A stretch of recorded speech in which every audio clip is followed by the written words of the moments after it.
reunirán en Etiopía con el objetivo de discutir las consecuencias históricas, sociales y económicas de la intervención extranjera liderada hoy por Israel, Reino Unido, Francia, Estados Unidos y países aliados en el continente. Además, los países buscarán fortalecer y ampliar los lazos de cooperación y unión para establecer una estrategia política de defensa y seguridad común para el continente.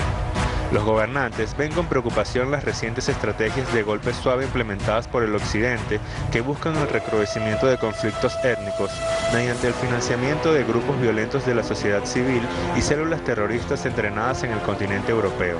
El objetivo es cimentar los argumentos que justifiquen una intervención militar con fines geopolíticos.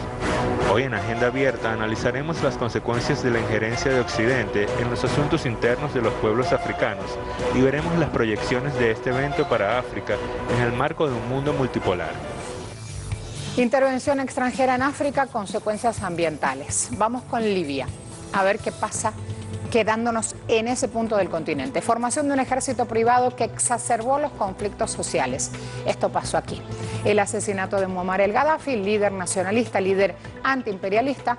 Hasta ahora se han registrado más de 6.000 muertos según la Liga de Derechos Humanos. Se registraron también más de 7.700 bombardeos hechos por la OTAN, autorizados por Naciones Unidas. La tortura y la pena de muerte se han institucionalizado. Lamentablemente tenemos que decir esto. Tortura y pena de muerte. También se ha perseguido a líderes políticos nacionalistas, justamente al tener la muerte tan terrible Muammar al-Gaddafi.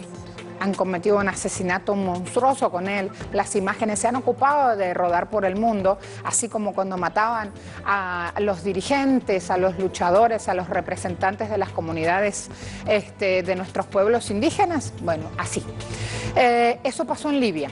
La intervención extranjera en África también nos lleva a ver qué pasa en Sudán, donde van a ver que hay una promoción y financiamiento de grupos armados. ¿Quién promueve y quién financia? Israel. Arabia Saudita, allí están justamente entre los dos países resaltados. Son dos. Reclutamiento y entrenamiento por parte del Mossad, que es la fuerza sionista, para cometer actos violentos y de sabotaje. Imposición de un nuevo gobierno militar leal a Estados Unidos e Israel. Instalación de bases militares extranjeras en rutas comerciales.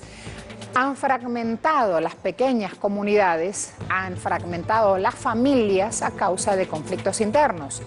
Se da, lamentablemente, escasez de alimentos. Pueblos que son tan ricos están viviendo esta situación. Me cambio de país porque estoy recorriendo África con este pantallazo.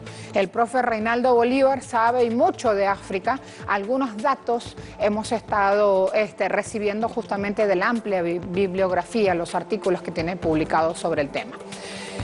Los intereses de Occidente en África, ¿cuáles son? Controlar Djibouti, país receptor de vías comerciales que atraviesan desde Eurasia hasta el sur africano, adueñándose del 25% de las exportaciones mundiales.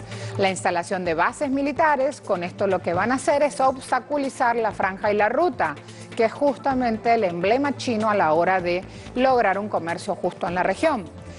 Con esto lo que quieren abrirles el mapa a las transnacionales que explotan los recursos naturales. Así que presten atención cuando le hablen de África, que no sea en el tono romántico que les venden, porque lo que está pasando allí es una debacle. Yoslán Silverio González es investigador agregado, jefe, Grupo de África y Medio Oriente. Me voy con Yoslán entonces para conocer un poco más de esta situación. Yoslán, bienvenido, buen día. Buenos días, Marcela, muchas gracias por la invitación y un saludo para los televidentes de Telesur. Muchas gracias. Reparto el abrazo, lo hago extensivo aquí.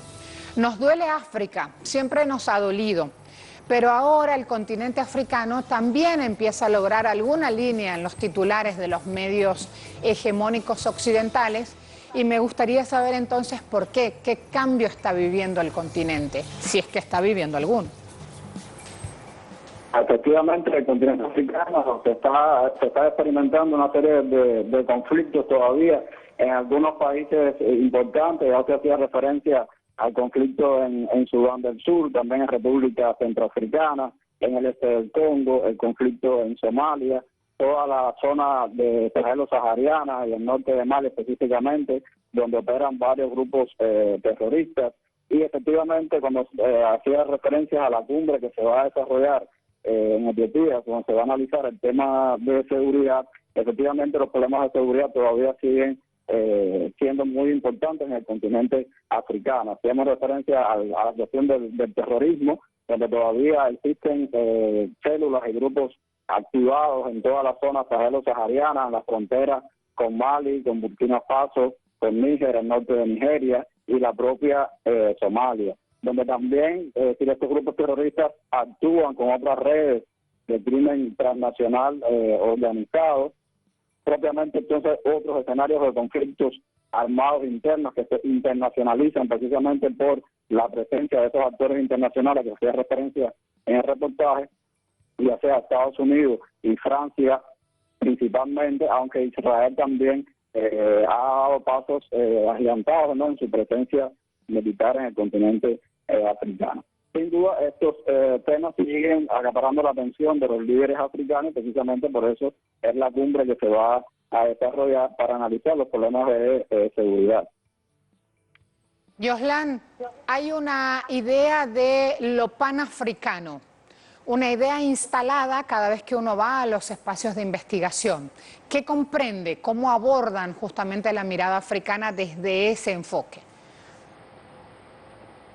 Sí, en el caso de la Unión Africana tiene una estructura que es el Consejo de Paz y Seguridad, que es la encargada precisamente de vigilar toda la cuestión de los conflictos, asesorar, y esa estructura, que forma parte de la arquitectura de paz y seguridad de la Unión Africana, también está siendo sujeta a un proceso de reforma, como parte de la reforma de la Unión Africana. Y la Unión Africana ha tratado de implementar lo que ellos llaman las fuerzas de tierra, es decir, fuerzas militares en cada una de las subregiones para hacer frente a estos problemas. Lo que pasa es que todavía no tienen la capacidad logística ni financiamiento para poder implementar esas fuerzas de despliegue rápido, esas fuerzas africanas.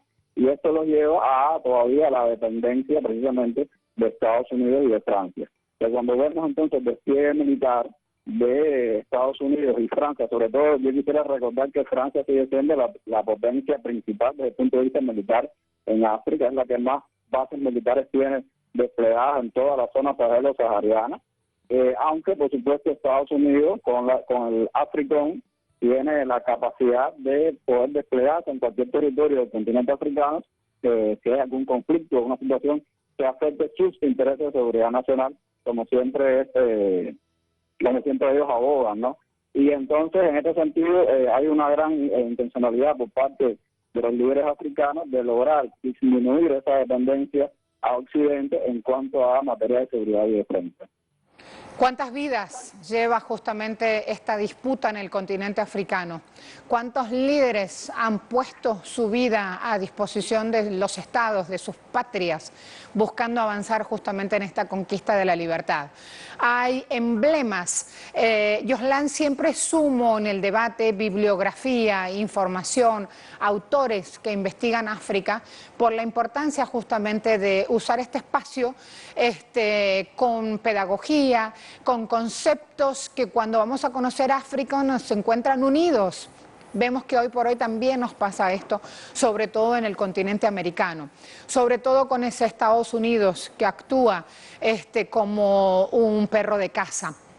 Así que quiero preguntarte también cómo seguir o cómo esperar este nuevo encuentro diplomático que se da y que tiene Etiopía como eje central.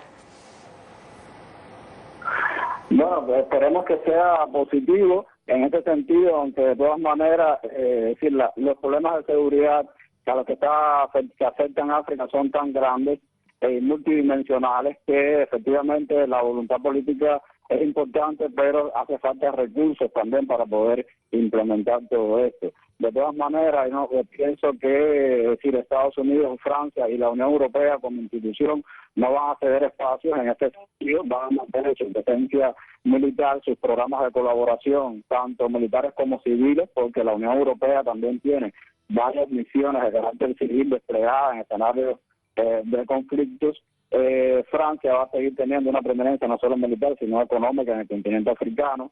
van a seguir los conceptos de democracia, de gobernabilidad, de derechos humanos, porque ese es el discurso occidental y efectivamente han obligado a los países africanos a aceptar estos elementos. Y esto, ¿no?, porque usted hace referencia a los enfoques cuando se abordan, ¿no?, las problemáticas africanas, precisamente porque desde Occidente se siguen catalogando a gobiernos como antidemocráticos, que respetan los derechos humanos, y esto puede ser sujeto a sanciones por parte de la Unión Europea y de Estados Unidos. De todas maneras, yo felicito, ¿no?, el interés político de los líderes africanos, en este caso en la cumbre a nivel de Unión Africana, pero también cada uno de los mecanismos de integración y concertación que hay en cada una de las subregiones han impulsado agendas políticas propias para poder solucionar esos problemas, lo que ellos han denominado soluciones africanas a los problemas africanos, y lograr disminuir aún más esa dependencia a Estados Unidos y Francia. Pero repito, todavía es muy corto el tiempo para poder determinar de que efectivamente los africanos puedan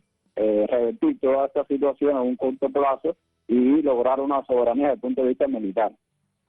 Gracias, Joslan. Mientras más te escucho, más apuesto justamente por estas ideas africanas para solucionar temas africanos. La Unión Africana está analizando el impacto y las complejidades de la presencia militar extranjera en África. Preguntamos, ¿este continente cambia sus potencialidades? Y ustedes respondieron, tuvieron poquito tiempo, salimos bastante rápido leyendo las primeras respuestas, pero tienen a lo largo de la jornada también para seguir interactuando. Respondieron sí, 17%. No 50%, y no sé.